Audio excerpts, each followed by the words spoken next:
Finally David എന്ന ചിത്രത്തിൻ്റെ official OTT release തീയതി ഇപ്പോൾ ആരാധകർക്ക് മുന്നിൽ പുറത്തുവന്നിരിക്കുകയാണ്. അതിൻ്റെ ഒഫീഷ്യൽ അപ്ഡേഷനാണ് ഇന്നൊരു വീഡിയോ ഭാഗത്ത്. വീഡിയോയിൽ കൊനുമ്പേ വീഡിയോ ലൈക്ക് ചെയ്യുക, ചാനൽ സബ്സ്ക്രൈബ് ചെയ്യാൻ വേണ്ടി ശ്രമിക്കുക. ആൻ്റണി വർഗീസ്, അജു വർഗീസ്, ഷൈജു കുറുപ്പ് എന്നൊക്കെ പ്രധാന കഥാപാത്രങ്ങളായ ചിത്രമായിരുന്നു ദാവീദ്. ചിത്രത്തിന് അത്യാവശ്യം ഒരു അഭിപ്രായം സ്വന്തമാക്കാൻ വേണ്ടി സാധിച്ചിട്ടുണ്ടായിരുന്നു. അതുകൊണ്ട് തന്നെ എല്ലാ സിനിമാ പ്രേമികളും ഒരേപോലെയായിരുന്നു ദാവീദ് എന്ന ചിത്രത്തിൻ്റെ OTT റിലീസിനായി കാത്തിരുന്നത്. ഫൈനലി ചിത്രത്തിൻ്റെ OTT അവകാശങ്ങളൊക്കെ C5 എന്ന OTT പ്ലാറ്റ്ഫോം സ്വന്തമാക്കിയെന്ന് ഒഫീഷ്യലായി കൺഫേം ആക്കിയിട്ടുണ്ട്.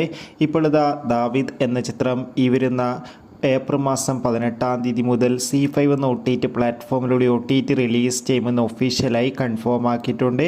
എന്തായാലും ചിത്രത്തിൻ്റെ OTT റിലീസിനായി കാത്തിരിക്കാം. ദാവീദ് എന്ന ചിത്രത്തിന് വേണ്ടി എത്ര പേര് കാത്തിരിക്കുന്ന കമൻറ്റ് ചെയ്യാൻ വേണ്ടി ശ്രമിക്കുക.